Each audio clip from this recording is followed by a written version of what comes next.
2322-CC 00120, Tracy Blackman et al.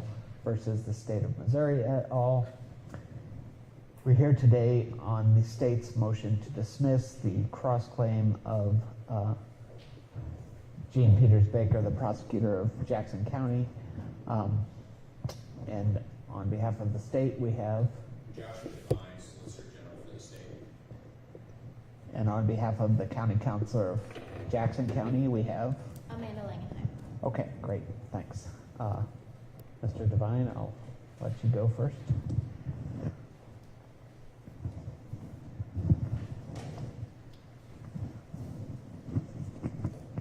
May it please the court. Jean Peters Baker has made it clear that she is not asserting the constitutional rights of herself, or in fact, of anybody else. So why are we here talking about the constitutionality of laws when she's not asserting anybody's constitutional rights? The reason, she says, is because, quote, she is unclear what her duties are, and she would ask this court for guidance about what those duties in fact are. But if that's enough to get into court, why stop there? There are hundreds of criminal statutes. We could bring them all into this case and authoritatively adjudicate every single one of them under that theory. Your Honor, if that sounds strange, if that sounds like an advisory opinion, it's because that's exactly what she's asking for. In fact, everything about her cross-claim is strange, beginning with the fact that she chooses to remain in this lawsuit as a defendant. I'm unfamiliar with anybody else in the United States who likes being sued. She's doing so not to defend Jackson County against the plaintiffs, but in fact to team up with the plaintiffs against her own county. And she does all this without citing a single case of any other prosecutor in the nation having done something similar. I want to highlight three different reasons why this court can easily dismiss this cross-claim. Number one, Baker plainly lacks standing. Number two, cross-claims are improper if they do not arise from the same transaction, the same injury that injured the plaintiffs. And number three, there is no support for her argument that a cross-claim can be filed whenever she pleases. I'll address each in turn. For 200 years, it has been settled law that courts cannot issue advisory opinions, and that is exactly what Baker seeks here. To see why, consider what would happen if this court granted everything she's asking for. She's not asking for an injunction, she's asking only for a declaration that these statutes are unconstitutional. But if this court granted that, she would just do the same thing she's doing right now, which is not enforcing these statutes. If this court granted that, the Attorney General would still do the same thing he's doing, which is threatening to enforce these statutes. The only real-world effect would be that Jean Peters Baker would have a piece of paper that she could hold up to justify her non-enforcement decision. So then, why sue the Attorney General at all? Why is he a defendant in this case? And the best reason I can come up with is because he happened to already be a defendant. She states on pages 7 and 8 of her brief that the reason she is suing the Attorney General is because, quote, he has an interest in these statutes. Why? Because he is, quote, empowered to enforce the law that is challenged. But, Your Honor, that proves too much because every prosecutor in the state has an interest under that theory. In fact, Baker has an interest under that theory, but nobody's saying she can sue herself. So this is plainly insufficient to actually establish standing in this court. Now, she does briefly mention this idea of a quo warranto action, but that's never pleaded. She doesn't seek a pre-enforcement injunction to stop the quo warranto action, and in fact, the only reason she identifies a quo warranto action is not as a reason to sue the Attorney General, but only as a reason for her not to cease enforcing these statutes entirely. So the Attorney General is really just a figurehead defendant, interchangeable with every single other possible prosecutor in the state. And that raises a fundamental problem for Jean Peters Baker, which is that she is not able to identify a case or controversy with the Attorney General. She stresses that she has a statutory interest, but Your Honor, even if that's true, that's not enough to bring a declaratory judgment action. The Missouri Healthcare Association case that she cites expressly states, quote, a declaratory judgment action requires a justiciable controversy. You need both a statutory interest and an actual case or controversy. And she hasn't identified anything creating a case or controversy with the Attorney General. There's no allegation at all of the Attorney General causing her any kind of injury. Her sole allegation about the Attorney General appears in paragraph 40 of her cross-claim, where she simply states that the Attorney General filed a motion to dismiss earlier in this case, stating that certain challenges to the statutes were unright. And of course, this court granted, at least in part, that portion of the motion to dismiss. That's it. That's nothing else. This is very unlike the prototypical declaratory judgment action where neighbor A sues neighbor B because they have a boundary dispute, nobody knows where the property line is, and neighbor A would like to build a fence. In that kind of case, the court can declare where the property line is, and that resolves the dispute between the two neighbors. But there's no dispute here between Baker and the Attorney General. There's no case or controversy. In fact, she doesn't even cite an injury. She asserts she's not asserting her own constitutional rights or any injury that she has. Instead, she's suing because on page 2 she says, quote, she is unclear what her duties are. And then on paragraph 56 of her cross-claim, she says, quote, she seeks guidance from this court. Your Honor, if there's a phrase in the English language that more explicitly asks for an advisory opinion, I'm not sure what that phrase would be. Simply put, Baker's confusion about the law does not itself create a case or controversy. If it did, then every time the statute was ambiguous, a prosecutor could run into court and ask the court to declare the actual interpretation of that statute. In fact, not only has Jean Peters Baker failed to identify a case or controversy with the Attorney General, she doesn't even have a case or controversy with the plaintiffs. This court already dismissed every other county prosecutor for that reason. Jean Peters Baker is not antagonistic with the plaintiffs. With the exception of the city of St. Louis. Okay. They're still in it for, Right. They haven't really filed anything, so.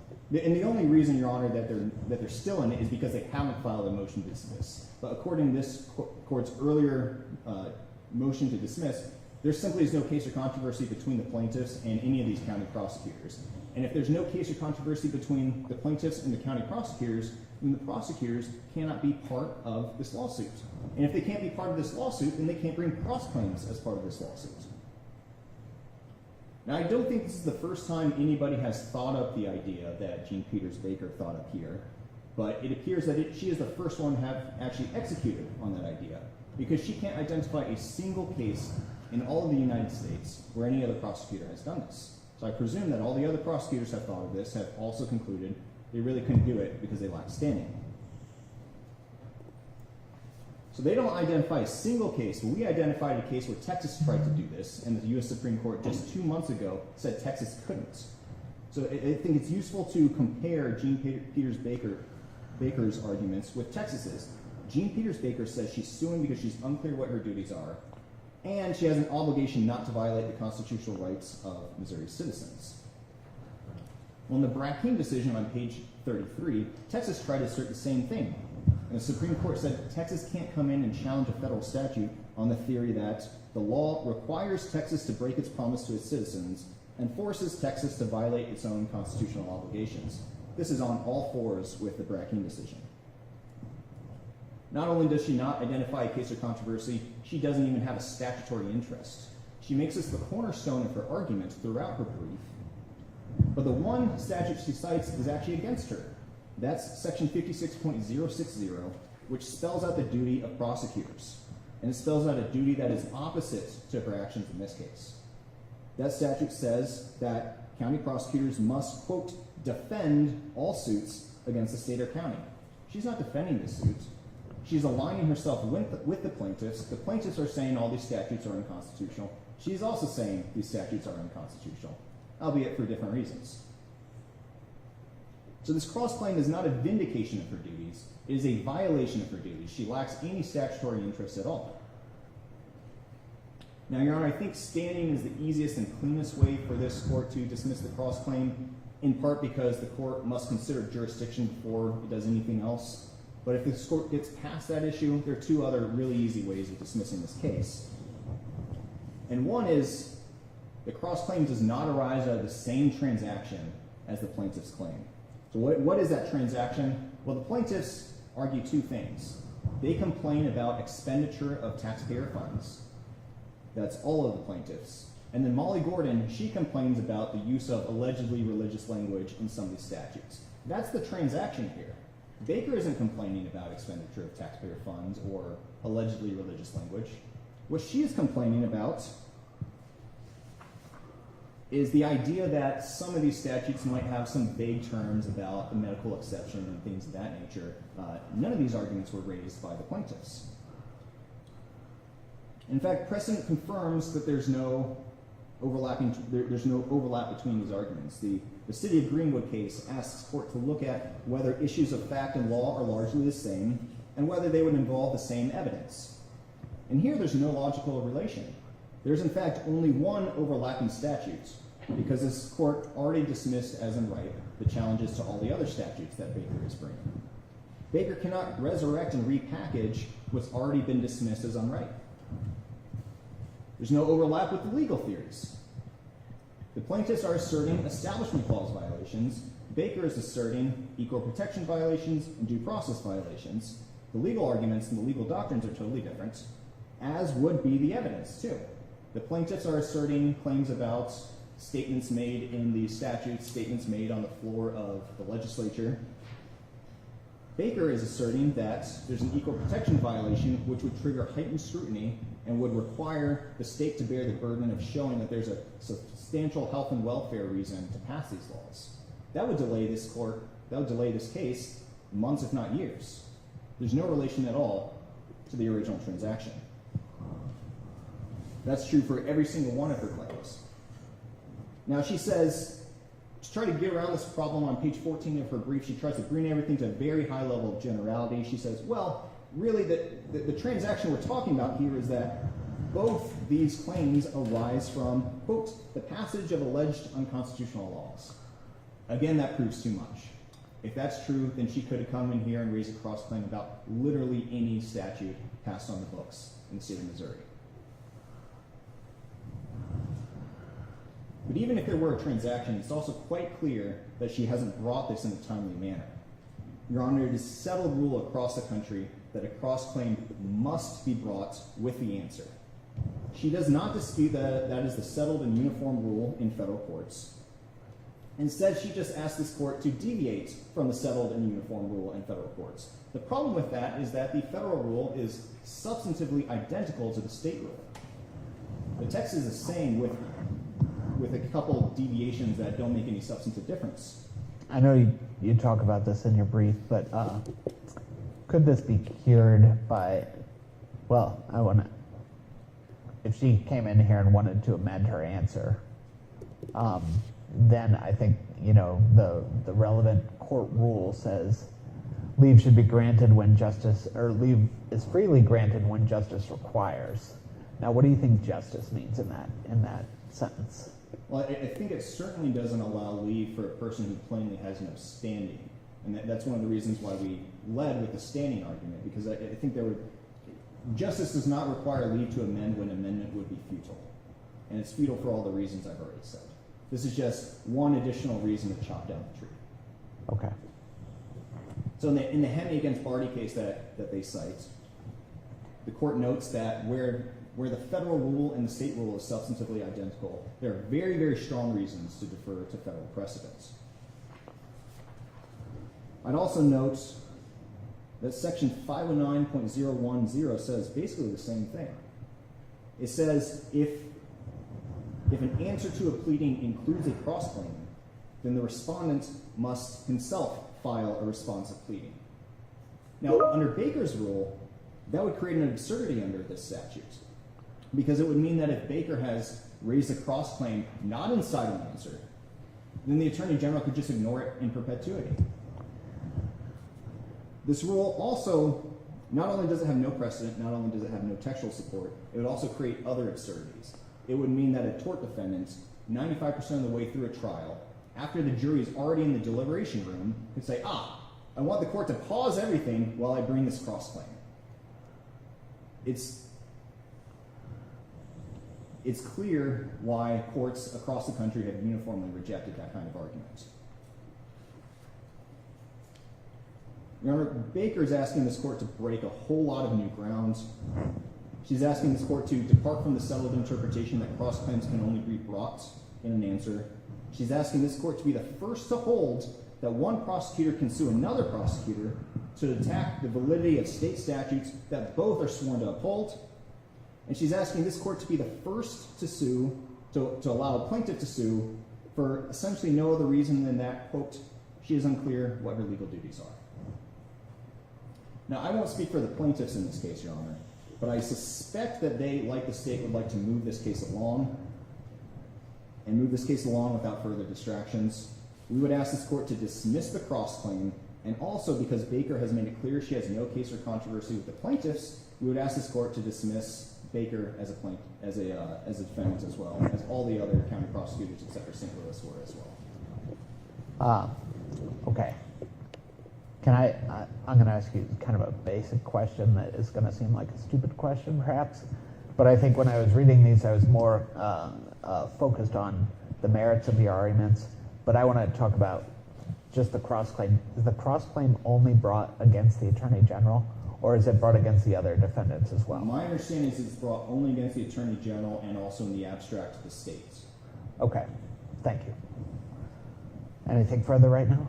Not at the moment. Okay, well, you'll have a chance to reply after Ms. Langenheim. Thank you.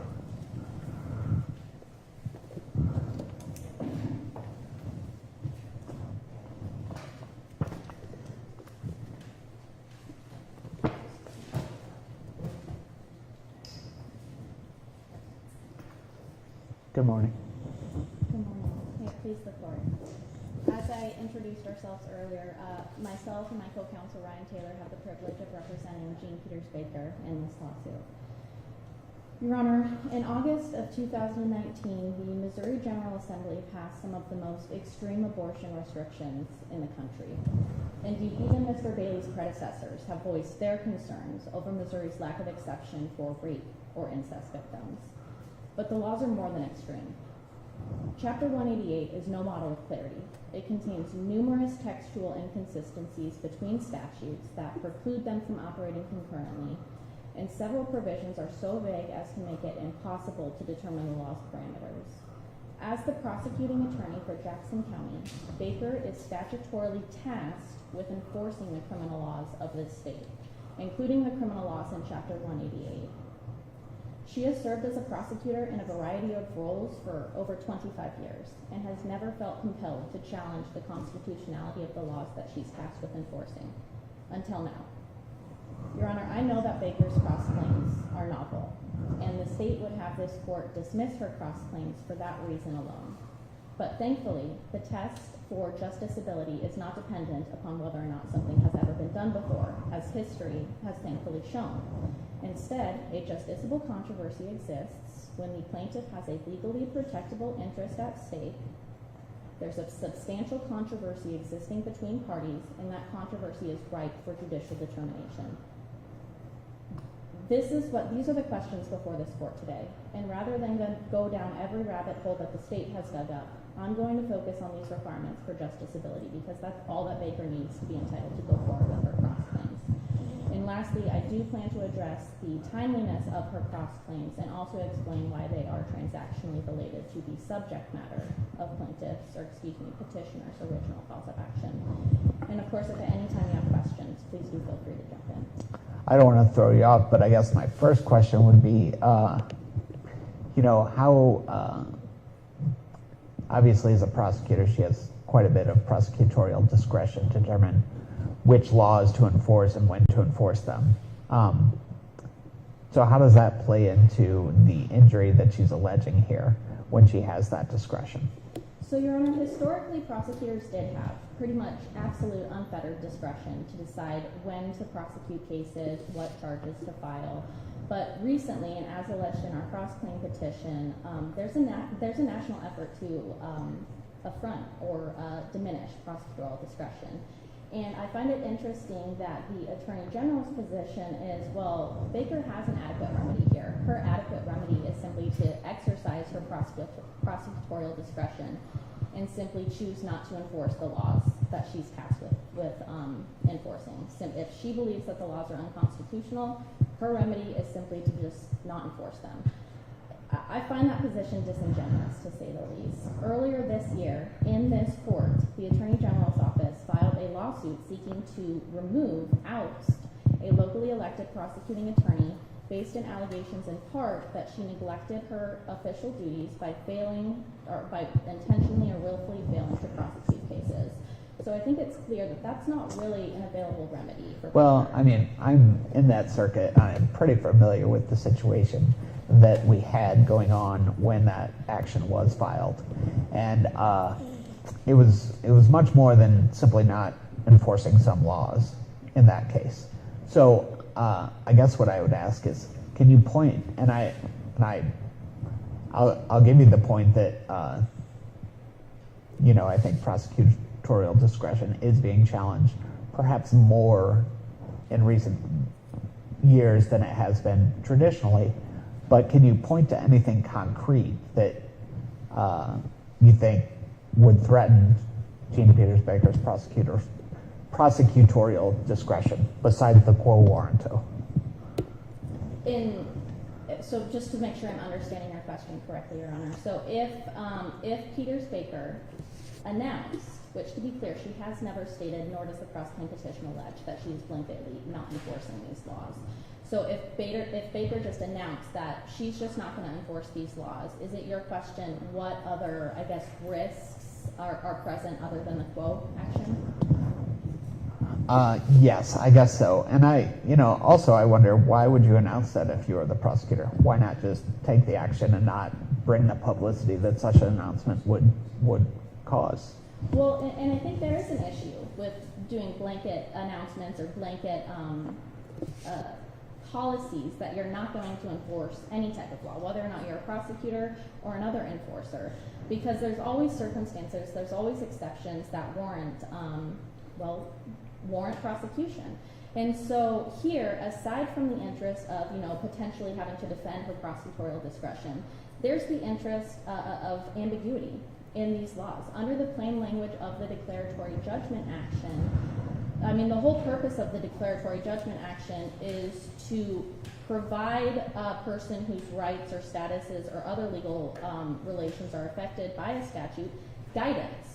So especially in the realm of prosecuting people, prosecutors are entitled to receive guidance by clear and explicit standards as to who may be charged, what the necessary elements of a crime are, not only to prevent erratic arrests and convictions, but also to ensure uniformity of the criminal laws across the state. Your Honor, the Missouri Attorney General's office takes the position that there is no current controversy between Baker and the Attorney General's office or the state, and they kind of throw out a lot of confusing arguments as to why. But based on their filings, it's clear that two of the top legal officers in this state have very different views, very different opinions as to the interpretation of the criminal laws in Chapter 188. Baker believes that the medical emergency exception is actually a necessary element of the offense, whereas the Attorney General's office says, no, it's an affirmative defense. But if you look at the plain language of the statute and following the rules of statutory construction, when an exception is incorporated into the enacting clause of a crime, which here is the statutory construction, the rules of statutory construction conclude that the exception is a necessary element of the crime, and it actually violates due process and switches the burden of innocence to the defendant to put the burden on the defendant to prove the necessary element of the crime. So that's one dispute between the interpretation of the laws between Baker and the Attorney General's office.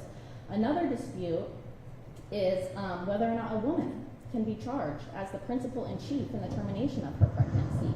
The Attorney General says absolutely not. But it's clear under the criminal provisions in Chapter 188 that a woman cannot be prosecuted as a co-conspirator in the termination of her pregnancy, but nothing in the criminal provisions forego or preclude prosecuting a woman as the principal in chief in termination of her pregnancy. And this is another concrete dispute between the Attorney General's office and Peters Baker as to what the parameters of the criminal provisions are.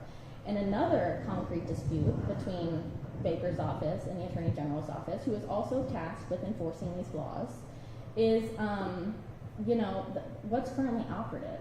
The Attorney General is taking the position that once his office signed an opinion letter giving legal effect to section 188.017, that section automatically became the lawful end. Everyone else can just disregard any other conflicting statutory provisions. But respectfully, that's not how criminal laws with severe penalties are intended to operate. And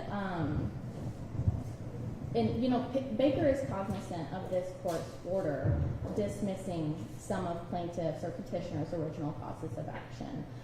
But respectfully, this court's order was directed at petitioners, how their allegations didn't present a current controversy ripe for judicial determination. Baker, as the enforcer of these laws, is in a different position. And this court's order highlighted that section 188.017 has a notwithstanding clause. But petitioners didn't challenge, nor did this court consider the fact that what petitioners have referred to as the gestational egg regulations or statutes also have a notwithstanding clause. Each statute begins with a notwithstanding clause. By doing that, the General Assembly indicated that it meant for each statutory provision to apply despite any other provision to the contrary. And in doing that, the General Assembly created an irrevocable conflict as to when an abortion can be legally performed in the state of Missouri. And, you know, I was not able to find any type of authority that said, you know, when you have two conflicting statutory provisions, some provisions are deemed inoperative. Instead, courts go through a repeal by implication analysis. Because as I indicated earlier, when it's presumed. So when we're looking at statutes, it's presumed. One of the cardinal rules of statutory construction is that it's presumed that the legislature intended every section, every word, every provision of a statute to be in effect and to be operative. I feel like that law, though, is, you know, when you have one provision of a statute, like you have to interpret the ands and the ors and everything in that provision. I don't know if it applies necessarily when you have a statute which, in this case, bans all abortions, and then a statute which bans abortions after a certain gestational age, which is sort of precluded from taking effect by the total ban, right? So they're two separate statutes. So I don't know if giving effect to every word, I don't know if that really applies in that situation. And I think these are very important questions that warrant getting past the motion to dismiss stage so that we can litigate the merits of these claims to give guidance to those who are charged with enforcing the law. And there is case law out there, Your Honor, that says that if two or more statutory provisions begin with a notwithstanding clause, so notwithstanding any other provision of law to the contrary, and they govern the same subject matter, that does present a conflict. And the court cases that I have found, Your Honor, have gone through a repeal by implication analysis. But going back to Baker's legally protectable interest, I do believe that this state's contention is without merit. Missouri courts have held time and again that the interest of being free from the constraints of an unconstitutional law is an interest that is entitled to legal protection. And in our suggestions in opposition, we cite to two cases which are analogous to Baker's interest here. And that's City of St. Louis and then Wilson versus City of St. Louis. And do you want the citations to those cases? No, they're in your brief, Okay. but my question about those is neither of those involved a prosecutor. And I think the unique role of the prosecutor with inherent discretion sort of distinguishes this case from those cases. Can you respond to that? So it is true that in City of St. Louis and Wilson, neither case involved a prosecutor, but it did involve either municipalities or their officials who were charged with enforcing statutory provisions that they deemed to be unconstitutional. And in the court, But they didn't have the discretion. They were charged with enforcing them, and they had to enforce them. They don't have the discretion a prosecutor has, right? Or no? correct. And Baker does have prosecutorial discretion, but I would go back to the fact that there is a national effort to subvert prosecutorial discretion, and and that is one of the risks of injury pled in the cross-claim petition. Baker does not have the ability to choose to simply not enforce these laws without a real and substantial risk of consequences for that action. And I do understand the distinction between the Kim Gardner situation, which I know Your Honor is very familiar with, but there are other instances throughout the country where prosecutors, particularly after Roe v. Wade was overruled, have been either removed or attempted to be removed from office based on positions that they have taken. And we have a Missouri case law claiming that the risk of litigation is enough to confer standing. And so I would say that the risk of a potential interference with Baker's ability to use her prosecutorial discretion is a real risk here to give her standing to go forward. Jumping back to the Wilson, I do just want to conclude a little bit on the legally protectable interest, because I do think it's important just to mention that Baker is constrained by the criminal provisions in Chapter 188. Not only, as the prosecutor statutorily tasked with enforcing the criminal provisions under Chapter 56 of the Missouri Revised Statutes, those are the provisions that govern the conduct and duties of prosecutors, she has a statutory interest in ensuring that guidance through explicit standards allow her to determine who may be charged, what the necessary elements of the crimes are. And in addition to that, she also has an additional interest in her role as a minister of justice. As a minister of justice, Baker's primary duty is not to seek convictions. Her primary duty is to ensure that justice is done. And so here, if the criminal provisions in Chapter 188 violate the Missouri Constitution's guarantee of due process and equal protection, as alleged in her cross-claim petition, those obstruct her official duty to seek justice under the law. Baker has an interest in preserving the ethics and resources of her office, as well as public confidence in the fundamental fairness of the criminal justice system by preventing the enforcement of unconstitutional laws. And notably, I do want to point out in Wilson versus the city of St. Louis, the city did not file its cross-claim petition as part of its answer. In that case, the city filed its cross-claim petition 2 months after filing its answer, just as Baker does here. Now, the city did accompany its motion with, the city did accompany its cross-claim petition with a motion for leave. And, Well, if you asked for leave today to amend your answer to kind of get rid of this problem, I think the relevant rule, as I noted to Mr. Devine, says leave is to be granted when justice so requires. What do you think justice means in that sentence? so, Your Honor, I can think of no better circumstances where justice would require this court permitting Baker to go forward with her cross-claims. These are real, substantial, important questions that deserve to be determined on the merits. And if we know anything about procedural rules are supposed to be interpreted to allow claims to go forward on the merits. And here, she did not unduly delay filing her cross-claim petition. It was filed nearly 2 months after filing her answer. I don't believe any discovery has begun in this case. No trial has been set. No scheduling order has been issued. We're still in the very early stages of litigation. And I think that justice, considering all of those factors, would permit her to go forward on the merits for her cross-claims. And I do want to talk about the timeliness of her cross-claims, because the state respondent's position is that cross-claims may only be filed as part of an answer. But to be clear, nothing in the Missouri Rules of Civil Procedure say that a cross-claim has to be filed as an answer. Nothing in the civil rules talk about the timeliness or when a cross-claim is to be filed. In order to get to that conclusion, that the cross-claim must be filed as part of its answer, the Attorney General's office relies on the federal rules of civil procedure and federal case law applying those federal rules.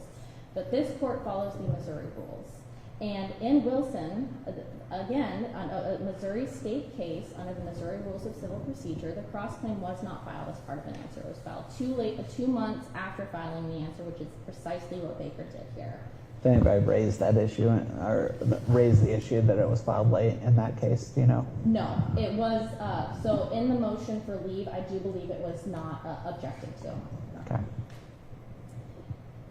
And in asking this court to deny Baker leave, I find it odd that the state relies on a case, Lester versus Sales, and which discusses a list of non-exclusive factors that courts consider when exercising their discretion about whether or not to grant leave to amend or to pursue claims.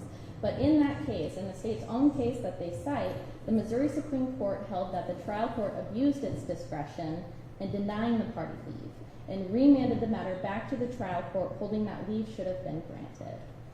So too should it be granted here. And Baker did file a motion for leave as an attachment to her suggestions in opposition to the state's motion to dismiss.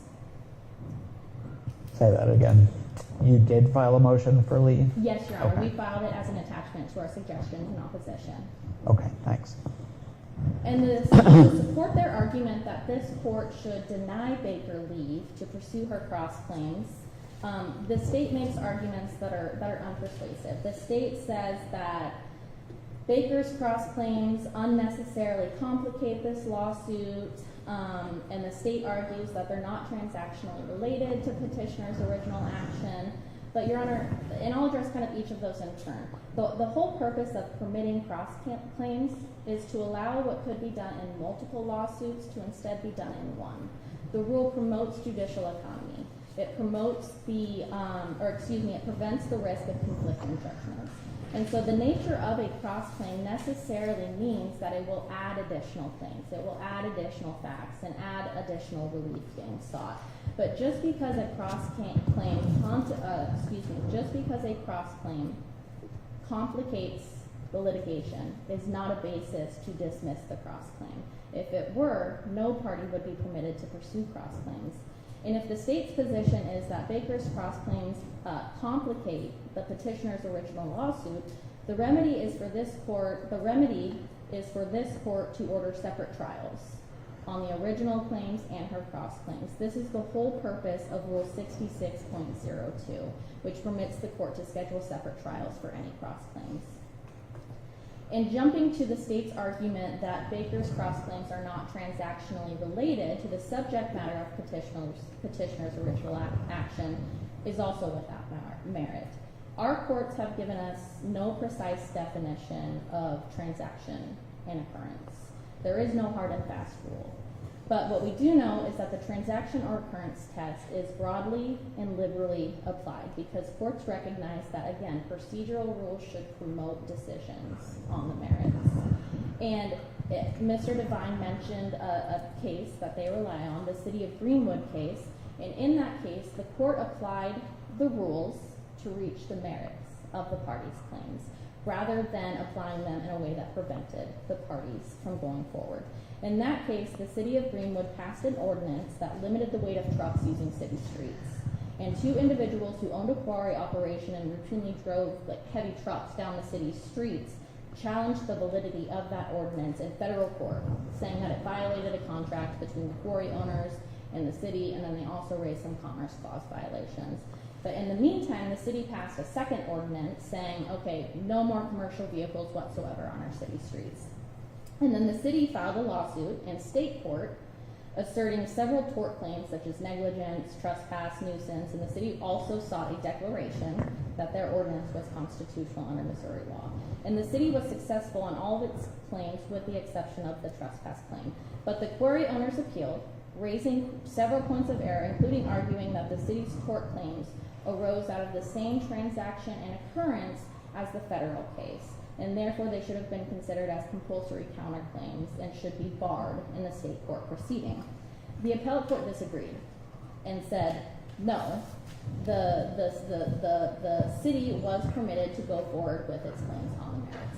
And this court should reach the same conclusion. The Supreme Court of Missouri has acknowledged that the word transaction is of broad meaning. It has been defined as including not only the aggregate of all of the circumstances which constitute the foundation for a claim, but also all of the facts and circumstances out of which the injury complained of arose. here, the subject matter, and the state spends a lot of time focusing on the claims, distinguishing Baker's claims from petitioner's claims. But that's not really the focus of the analysis. It's the subject matter. The subject matter of petitioner's original action is the constitutionality of several overlapping provisions in Chapter 188. And their respective, yes, although their respective theories differ, the foundation for both Baker and petitioner's claims arise out of the same transaction and occurrence, which is the passage of alleged unconstitutional laws. And I think that this does fit within the broad meaning of transaction and occurrence required by Rule 55.32F. And I will just note that the fact that this court has dismissed some of petitioner's claims has no bearing on whether or not Baker's cross-claims are transactionally related to petitioner's original cause of action. Rule 55.32H specifically allows for judgments on cross-claims to be rendered even if the claims of the opposing party have been dismissed or otherwise disposed of. So that's not a reason to dismiss Baker's claims. In conclusion, Your Honor, I would like to end by noting that the former Missouri Supreme Court Justice Draper has at least acknowledged that the prosecutor has the ability to file an independent action in equity when justice so requires under Rule 74.06. And that was discussed in a concurring opinion in State v. Johnson, which is also cited in our suggestions in opposition. And in that case, the concurring opinions highlight the fact that the Attorney General's role is parallel to Baker's, and that they are also a minister of justice. The Attorney General is also, their primary duty is not necessarily to sustain or oversee convictions, but to ensure that justice is done. And indeed, we've seen several cases come out of the Attorney General's office this past year challenging federal laws and actions of federal officials, presumably because the Attorney General believes that justice requires. And one such example is a case in the United States District Court for the Western District of Louisiana. And the title of that case is The State of Missouri and the State of Louisiana versus President Joseph R. Biden, Jr. And the case number for that is 3:22-CD-01213. And in that case, the Missouri Attorney General filed a lawsuit against President Biden and several other federal officials based on allegations that the Biden administration has engaged in actions that violate the First Amendment free speech clause of the United States Constitution. And in that case, the Attorney General claims that the actions of the Biden administration have injured Missourians by affecting the availability of information on social media, and that these actions deprive Missourians and Americans generally of their constitutional rights under the First Amendment and related state law. Biden has responded by arguing that the Missouri Attorney General doesn't have standing, but he thinks that he does.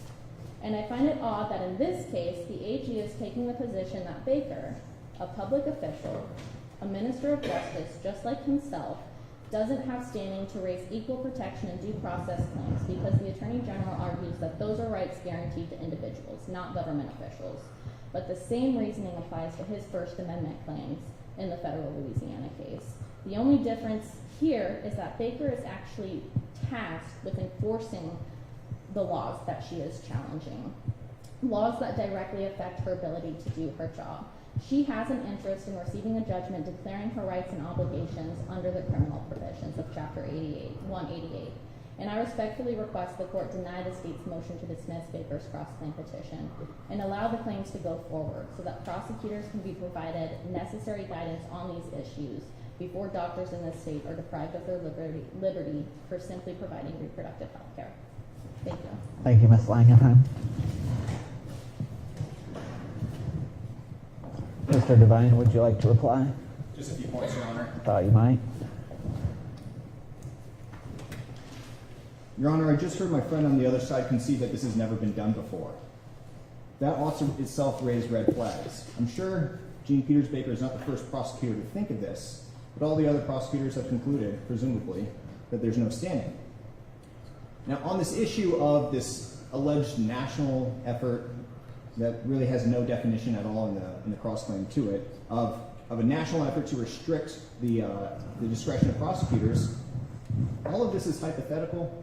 All of this is remote. There's no evidence that Jean Peters Baker has ever enforced these laws in Kansas City or in Jackson County. There's no evidence she's been given the opportunity to enforce these since the Dobbs decision came down. And in fact, the Attorney General has concurrent enforcement authority over these issues, so there's no evidence that she would ever even be called on to enforce these. She cites this idea that even a remote risk can create standing. Your Honor, it sounds like her solution, her rule is anything greater than 0% chance means that you have standing. That's not true. There's the rightness doctrine, of course. And none of this is right. Everything's hypothetical. There's nothing in the cross-claim about a quo warranto. If the Attorney General brought a quo warranto against her for these reasons, then yeah, I think it would be ripe at that point. But nothing has ever been brought before on that issue. There's no suggestion that it's going to be brought in the future. All of her alleged injuries are entirely hypothetical. Now, I also heard my friend on the other side say, well, here's what the dispute is. The dispute is that the prosecutor in Jackson County and the prosecutor at the state level have a disagreement about the interpretation of state laws. Your Honor, if that's the dispute, if that can bring you into court, then there's no end to this. Under that logic, any law professor can sue the Attorney General, seek clarity from this court because, well, the law professor has a disagreement with the Attorney General about the interpretation of a statute, and the law professor would really like some clarity before they write their next article. There's no end to this sort of nonsense. My friend on the other side mentioned a couple cases, Wilson, City of St. Louis, but in every single one of those situations, what you had was a party that was asserting their own rights. So in Wilson, Article 6, Section 22 of the Constitution creates a right for cities not to have the legislature define the scope and duties of employees of the cities. That is a right that the cities have under the Constitution, and they were asserting that right against a statute that they said did that exact sort of thing. Same thing in the Second Amendment Preservation Act case, the City of St. Louis. The city was a directly regulated party that could face fines of up to $50,000 for violations of the Second Amendment Preservation Act. Here, we have a situation where Baker has conceded she's not asserting her own rights. She's also not asserting the rights of anybody else. She is seeking clarity from this court, which is the definition of an advisory opinion. The same thing is true with the Missouri against Biden case that my friend on the other side cited. That's a case where we were suing not only to assert our own rights as a state, but also in our parents' patriae capacity, asserting the rights of all Missourians. I mean, this is a case where we allege, and in fact, the federal district court found that the federal government had taken down speech of the state of Missouri. The state of Missouri had promulgated speech on YouTube and some other social media channels, and the federal government was responsible for removing and taking down that speech. We were asserting our own rights, and also the rights of all Missourians. You know, if Jean Peters Baker wants to go and perform abortions after 5 p.m. in some clinic in Kansas City, then yes, I think she could sue over the constitutionality of these statutes. But she's not asserting her own rights. She's not asserting... Is she a nurse like our prosecutor in St. Louis? I'm sorry, I missed the... Is she a nurse like our prosecutor in St. Louis was? Not to my knowledge. Just an aside, sorry. Your Honor, we're here at the motion to dismiss stage. So I don't want to dwell on the merits, but I do want to make just a couple brief points in response to what they said. Jean Peters Baker principally asserts an equal protection claim. She says on paragraph 86 of her cross-claim that there's an equal protection violation because the abortion statutes only affect women. The problem with that, of course, is that the U.S. Supreme Court just last year expressly rejected that argument. And the Missouri Supreme Court in the Glossop case has said that the U.S. Constitution and the state constitution are coextensive with respect to the Equal Protection Clause. So if it's not a right under the federal constitution, it's also not a right under the state constitution. Her exact argument was rejected just 1 year ago. I want to make a brief point about this idea about this medical exception. You know, the other side thinks the state has an obligation, an affirmative obligation, to prove the absence of a medical exception. The state's position is that this is an affirmative defense. Now, even if they're right, though, even if they're right, that would just mean that the state would, in fact, have to prove that as an element of the offense. It wouldn't mean it would strike down the statute. So even if Baker is correct, she can't get the relief that she is seeking. And Your Honor, I say these only to make this point. Baker has no standing to bring this claim at all. She brought this claim late. This claim is procedurally improper. And at the end of the day, all of the questions she's raising are either weak on their face or were expressly rejected a year ago. The point of a cross-claim is to promote judicial efficiency, and including any of these claims is going to do the exact opposite. So we would ask this court to dismiss. Thank you, Mr. Devine. And thank you both for your arguments. I'll take the matter under submission. You've both done an excellent job of expressing your positions today, so thank you for that. And in your written motions as well. So I'll get to work on it and get an order out as soon as I can, okay? Thanks. We'll be adjourned.